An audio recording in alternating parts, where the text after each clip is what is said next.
Madame, monsieur, bonjour. C'est la fin d'une ère à Manchester City, mais également la fin d'une ère pour le football européen, puisque Pep Guardiola a officialisé ce vendredi son départ après 10 ans à la tête du club. Nous allons y revenir en longueur dans cette édition, dans un très court instant, le temps de vous donner les autres titres de l'actualité, avec notamment Roland Garros qui débute, mais aussi un grand week-end de finale, la Champions Cup en rugby, la Ligue des champions féminines en foot, et dès ce soir, la Coupe de France, RC Lens OGC Nice. Le casque sur les oreilles, le volume au maximum, un verre à la main, l'œil du sport, c'est parti. Entraîneur de Manchester City pendant 10 ans, Pep Guardiola a annoncé quitter le club mancunien à la fin de la saison, se vient communiquer ce vendredi.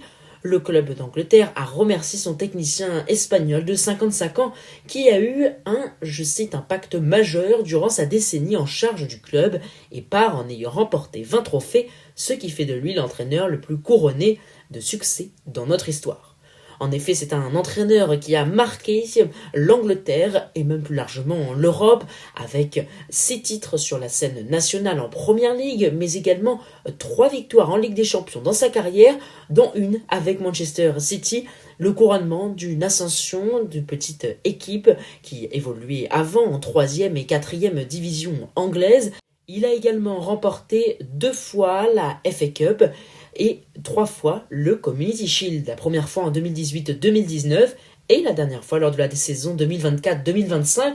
Alors même si Manchester City n'a pas été sacré champion ni lors de la saison précédente ni durant cet exercice 2025-2026, c'est tout de même une très belle ère qu'a vécu le club mancunien grâce à Pep Guardiola, qui est devenu une icône du football pour ses préceptes de jeu, lui qui a inspiré de très nombreux entraîneurs directement, notamment un certain Luis Enrique, aujourd'hui entraîneur du Paris Saint-Germain, mais également Vincent Kompany, qui réussit brillamment sur le banc du Bayern Munich cette saison. Alors, bien plus qu'un entraîneur, Pep Guardiola, c'est un exemple et c'est surtout un inventeur, oui, un inventeur de magie tactique. On reste en Angleterre pour le reste de l'actualité sportive avec toujours du football et Thomas Tuchel, le sélectionneur des Three Lions, qui a révélé la liste de 26 joueurs qu'il a retenus pour disputer la Coupe du Monde. Une sélection marquée par des choix forts, notamment la mise à l'écart de joueurs tels Phil Foden, Cole Palmer, Harry Maguire et Trent Alexander-Arnold. Alors, pour vous situer, ces joueurs, ils comptent pour certains, notamment Alexander-Arnold qui évolue au Real Madrid, parmi les joueurs avec la plus grande valeur marchande du moment. Alors c'est une petite surprise et cela montre sûrement que le football doit avant tout être une histoire d'équipe et non pas d'individualité. Des individualités qui ont d'ailleurs eu un petit peu de mal cette saison, on pense notamment à Cole Palmer en difficulté à Chelsea. Bien évidemment, du côté de l'attaque, on retrouvera la légende Harry Kane, mais également Declan Rice, Jude Bellingham, Bukayo Saka et Marcus Rashford. Ces joueurs contribueront à faire de l'Angleterre l'une des équipes les plus menaçantes durant cette Coupe du Monde. L'Angleterre se classe à la 6e place du Dynamic Performance Index avec un peu plus de 62 DPS. Rappelons, le Dynamic Performance Index est un nouveau système de classement que nous avons développé à la rédaction de l'Œil du Sport. Vous pouvez d'ailleurs le retrouver sur Instagram avec beaucoup de contenu à venir.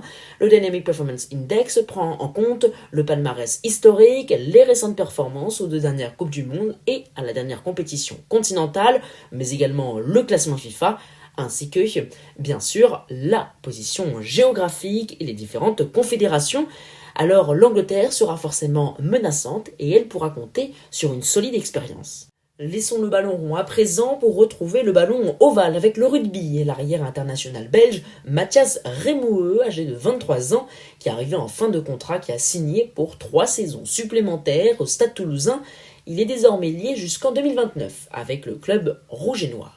En cyclisme, ce jeudi, le Belge Alec Seger de la Bahrain Victorious a remporté en solitaire la 12e étape du Giro à Novi Ligure. Grâce à un très beau coup réalisé à 3 km de l'arrivée, il s'est extirpé du peloton. Son coéquipier Alfonso Eulalio a lui conforté son maillot rose, même si Jonas Vingegaard s'est bien rapproché depuis une semaine. Il est donc maintenant menaçant et prend déjà de l'avance sur les autres outsiders. Et puis une annonce qui va peut-être bouleverser le cyclisme. En tout cas, les organisateurs du Tour Down Under font un sacré pari puisqu'ils ont annoncé ce vendredi que les pelotons féminins et masculins disputeront leurs épreuves australiennes de début d'année le même jour et sur le même parcours lors de 3 journées. C'est tout simplement du jamais vu dans le plus haut échelon du cyclisme professionnel en World Tour. En tennis, direction Auteuil avec Novak Djokovic qui a tenu une conférence de presse en marge de Roland-Garros qui débutera ce dimanche. Le Serbe, recordman de victoire de Grand Chelem, a annoncé qu'il ne participait pas au mouvement des joueurs à l'encontre du Media Day.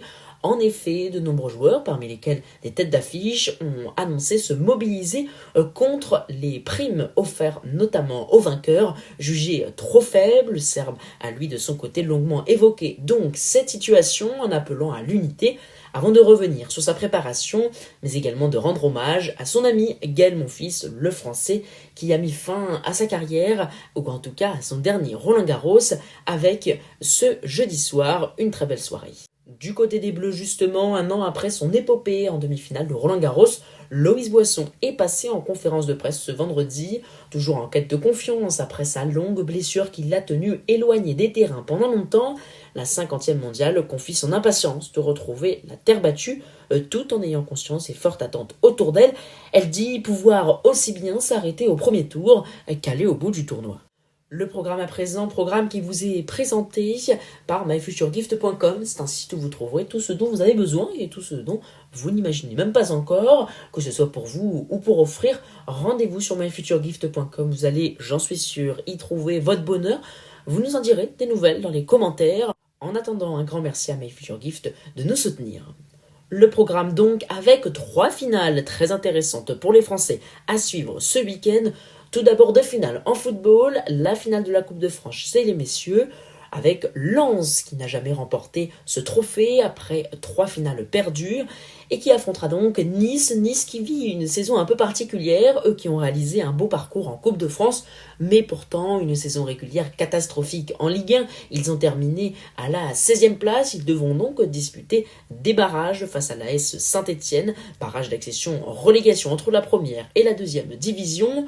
Alors forcément, Lens s'approche en favori, qui ont échoué à seulement 6 points du titre, qui a terminé en beauté avec une victoire 4-0 à l'extérieur contre Lyon, une victoire qui va sûrement leur avoir donné beaucoup de confiance. La rencontre est à suivre ce vendredi 22 mai à 21h au Stade de France.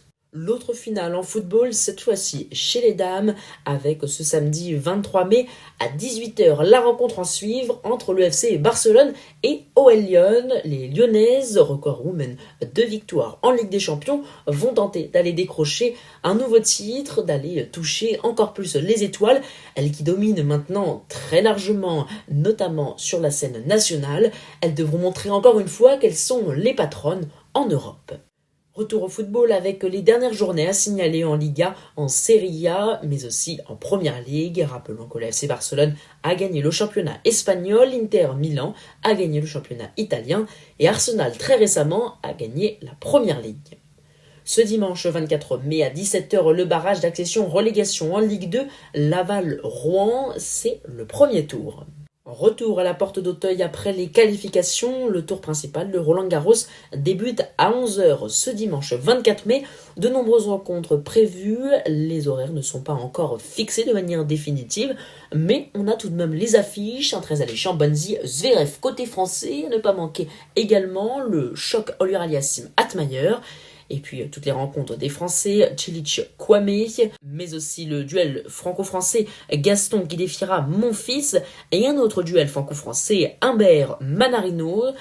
Également à ne pas manquer Kokkinakis Atman, Kopriva Moutet et Mefesti Pericard qui défiera la légende Novak Djokovic. De son côté, Steve Wawrinka affrontera Arthur Fils.